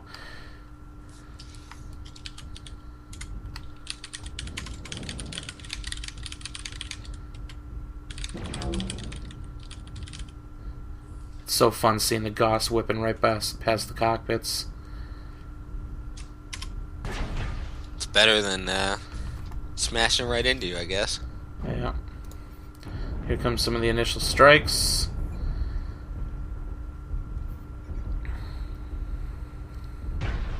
Oof, just missed him.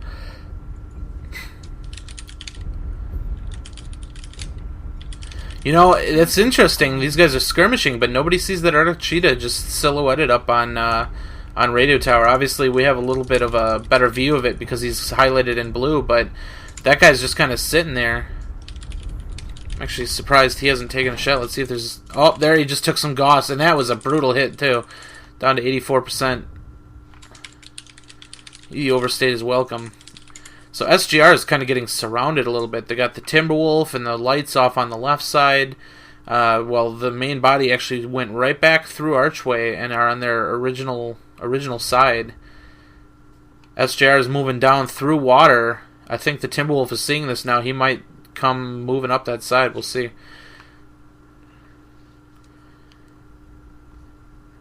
This is going to get really interesting really quick here.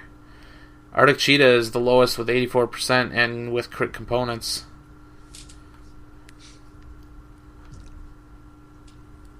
So SJR pushing hard up on the right side, just trying to take away any angle. AS is kind of desperate to find a different angle here. Moving up, heading towards water. We have a little bit of a NASCAR. We'll see if AS gets any shots on that back King Crab there. Ooh, they are getting a firing line going, heading through that, hitting the back targets there. But the lead SJR mechs are coming around now, and it's going to get really big here. Multi-angle trades just coming from every possible angle here. Oh, the Raven on the left got legged, and an SJR Criven goes down, and the Raven 2X on the left side. Massive amounts of fire going back and forth, hitting all kinds of targets. Everybody's equally getting hit. Stalker taking poke damage from the Firestarter S, just kind of harassing damage. SJR turning around, facing the left side, just trying to hold an angle here. Rex up in the Arctic Cheetah, just coming up over the top, just giving him something to think about. And AS coming hard around that left side. SJR is backing up, but that Evan Jaguar is getting completely slammed.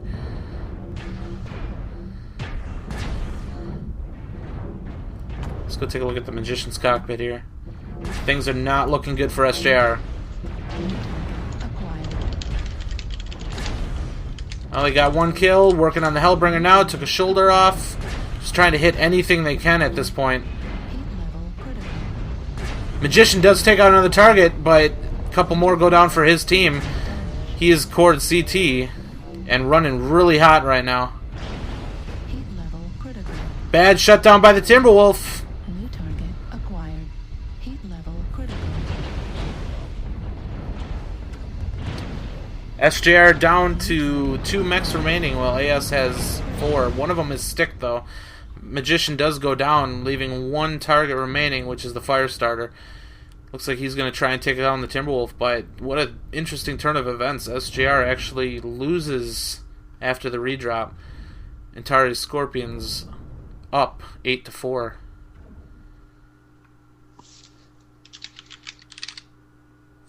So instead of it being SJR 3, Antares Scorpions 2, we finished. The other way around. Antares Scorpions Wow. 3, SJR 2. Yeah, that's sounds like it would have been interesting if I was able to watch it. AS, thank you. Yeah, well, it's your own Let's see fault how for it not is. messaging him. I message him every time. Yeah, sure. Oh boy, what a match! Antares Scorpions taking Series What a 3 round, too, though. yeah. That was some pretty intense Mac action there, though, from both I sides. wonder if SJR started celebrating a little too early. Maybe cracked open the booze. couldn't pull it up. No, but you know what? Match 6. Props to AS for fighting it again. It ended up going in their favor, but instead of just pushing for the forfeit, we got to get a bonus 6th match. Yeah, so that's a good point. They could have just forfeited, gotten that win through forfeit, and instead they took the chance on possibly losing that match again. It's good for them that they managed to win it. Take the round, but. Definitely props for them for playing. I mean, at the end of the day, forfeits might help your standings, but they're not necessarily fun. yeah, So, good. Good for them. absolutely. So we've got the instant replay. I'm going to let this play out for a little bit here, but just a note. Make sure you guys all follow MRBC League, the Twitch channel, so you can be notified when other people besides me are doing shoutcasts. And I know MRBC League has a Twitch channel or a Twitter account too, where they'll post up when matches are coming. But the big thing is watch the MRBC website. There's an upcoming streams button where it'll show you what's coming up, and I always try to make sure my matches are in there in a reasonable amount of time. In fact, they're typically in there before I even post them on Reddit. I'll post them on Reddit like the day before, just so it doesn't get buried when it comes to match time, but sometimes I'll know about a cast a few days ahead of time and stuff, so definitely keep an eye on it. We're getting towards the end of the season. We're in week 4 now. I'm going to try and get another match on Sunday, maybe. We'll see what's out there, because I'm trying to pick competitive matches that are fun to watch, like this one. This has been a very, very fun match to watch. Very brutal, competitive gameplay here.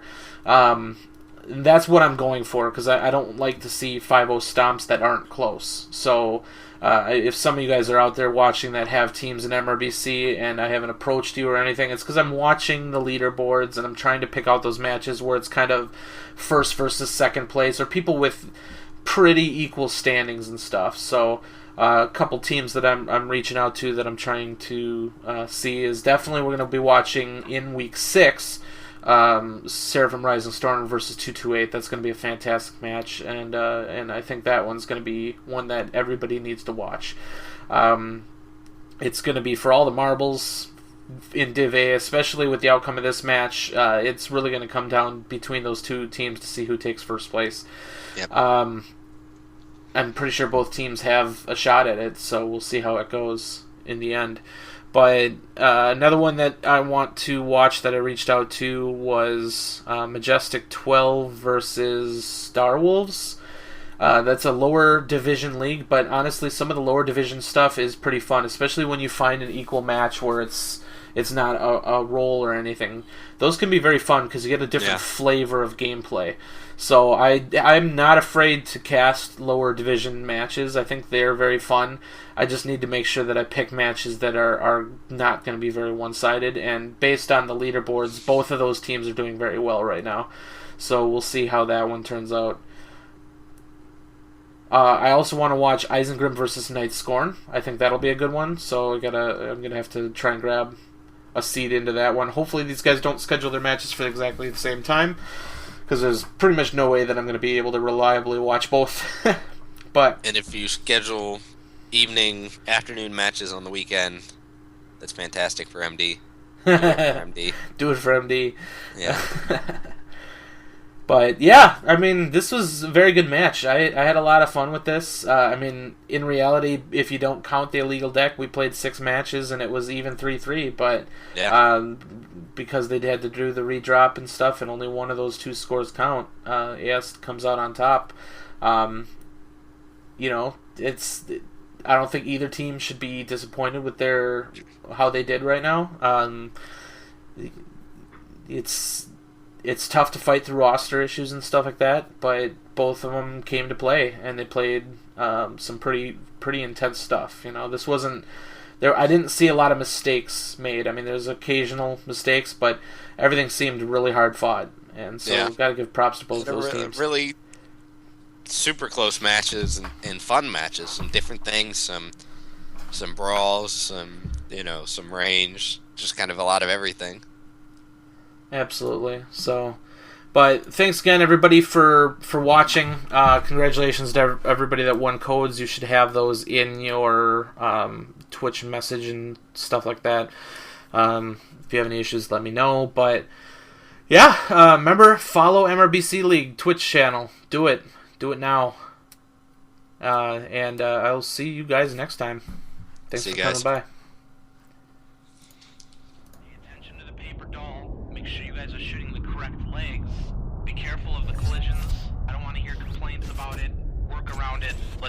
Let's play this game. I need another heavy. I've got TB and a quick draw. I want to get fairly tight to it. Now, anybody who's going to be working range, I'm going to need you to fade right on this. And anybody's running short is going to stay towards the top of the caldera if we're going to come out. I have you in the Griffin. Sounds good. Well, that's the thing. We got to get to brawling range, so I may be moving us right up to the hoop if we have to. Wolverine nach Charlie 4. It's fine, chill the f*** out, man. It's fine, it's just a fire starter. Komm, Leute, redet miteinander. 15 seconds. Yeah, exactly. Don't die. Guys, 15 seconds, don't die. guys. 3, 2, 1. Charlie Dar, CT, yellow. Okay, go to Charlie, see if we can get it. There. To your left, there's a... Sorry, so, jetzt gleich hinter die Indie-Pocken, Mediums be prepared to pull back E40 towards the E5 border. On my mark. Left side, come on! Like now, I need strikes on OP barrel. Wire are strikes up. Die Hauptgruppe rechts, Uferlinie. They have 3 mechs sitting on the left side when you pass over. Overheating is bad. Both legs on the Griffin. Hit the Griffin. Sorry about that. That was such a That's right. I'm gonna spawn Lance, you guys in Charlie, Lance, you guys in Bravo. That's B2C1. This third drop is 2 lights, 2 mediums, 2 heavies, 2 assaults. Jetzt in die Breite, zieht euch in die Breite. Lights, watch our backs. We're gonna about base and take up position in Bravo 6. Ja, kurz Aufschaltung Delta 4, 3 Stück, 2 Mediums einleiten, wie ich es richtig gesehen habe. Make a firing line. C4 Tactical Hill, boys. Fox. Laufen unter ECM, haben 2 durchlaufen, 10 Bravo 4. And get ready to hit people coming from our right. Charlie on the left, Charlie, a Hellbringer on the left. Okay, let's group up towards the left. We're gonna press through Bravo 3 to Bravo 4. I think they're kind of spread out. Check yourselves, make sure you've got, UAV cool shot. Hey, here they come, they're pushing hard, guys. Decro. Tez on. Go. Oh, got a contact here, Bravo 3. Nice, Marshall. I'm on Delta Griffin. We'll get cross it then. Get in their face. They got a highlighter, they just push up on Theta. We need help on Theta. Up on Theta. Yep, that's the noise. Go. Let's finish this. Full pressure, guys, full pressure. They're down low. They're down low in Charlie 3. Get the f***ing arm, Jackson. Cool shot. Golf. I got him. Go, B3, go. Echo, go. Get over on their medium, guys. Get Echo Stormcrow. God, I suck as a pilot, but thank I packed my skill. I'm sorry that you died, sweet girls, but we will send a reasonably nice letter to your family.